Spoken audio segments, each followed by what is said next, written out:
गुरु प्यारी सा संगत जी राधा स्वामी जी। बात 1991 की है, जब सरदार बहादुर महाराज जगत सिंह जी अपने गद्दी में बैठे हुए सन।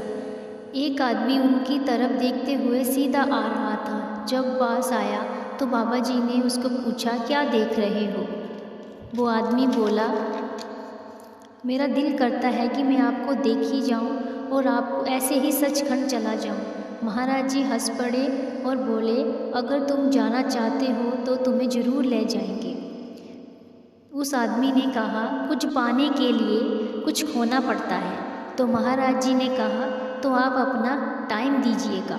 उस आदमी ने कहा कि आपका हर हुक्म मानूंगा, लेकिन आप मुझे ले तो जाओगे ना? तो बाबा जी ने कहा कि भजन सिमरन हर रोज़ 2.5 घंटे से 5 तक करना है। उसने कहा कि मैं ज़रूर करूँगा, आप मुझे बस ले जाना। वो अपने घर चला गया, भजन सिमरन करने लगा। उसका अंतर ध्यान भी स्थिर हो गया। पर कुछ दिन बाद सरदार बहादुर जगत सिंह जी ज्योति ज्योत समा गए। 23 अक्टूबर 1991 की बात है। जब उस आदमी को पता चला तो उसने जो पहले शब्द कहे, मुझे रब भी झूठ बोलता है। मुझे कहा, तुमसे सेवा बहुत लेनी है, और आप चले गए। उसके मन को बहुत ठेस लगी। वो हर रोज़ रोता, कहता और गाता, जब रब है ही नहीं, अगर रब है तो रब झूठ बोलता है। उसने सत्संग जाना छोड़ दिया, भजन सिमरन करना भी छोड़ दिया। 3 महीने ना ही भजन सिमरन करा और ना ही सत्संग गया। अब गद्दी पर महाराज चरण सिंह जी विराजमान थे। करीब 3-4 महीने के बाद उस आदमी के सपना आया। उसको आवाज़ आई, भजन सिमरन करा करो, तुमसे सेवा बहुत लेनी है। वो जब फटाफट उठा, सामने महाराज चरण सिंह जी का स्वरूप था। जैसे ही वो देखता रहा, वैसे ही बाबा जी का चेहरा महाराज जगत सिंह जी में स्वरूप में तब्दील हो गया। सुबह उठते ही वो सत्संग गया, फिर भजन सिमरन भी करता रहा।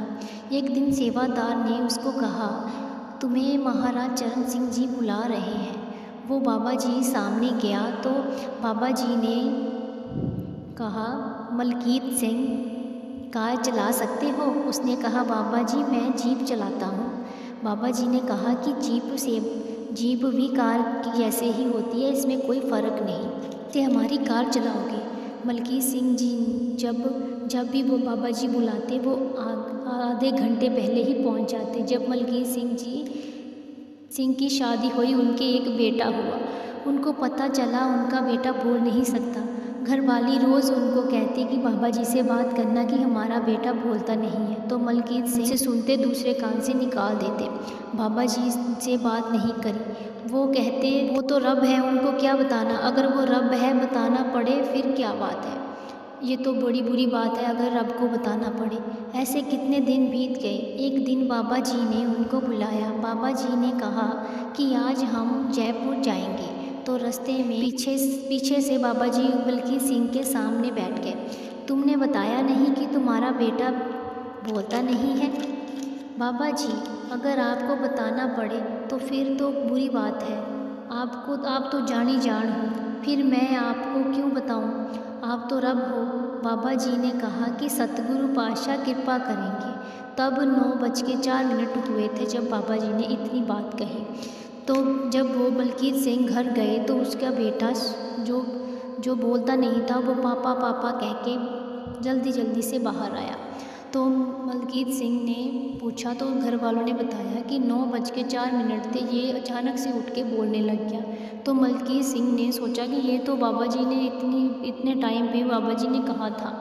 तो वो बहुत रोता है और अपने बेटे को गले लगाता है। तो एक दिन बाबा जी उनके घर आते हैं। तो बाबा जी मलकीत सिंह जी को कहते हैं कि आपका भजन सिमरन पूरा हो चुका है।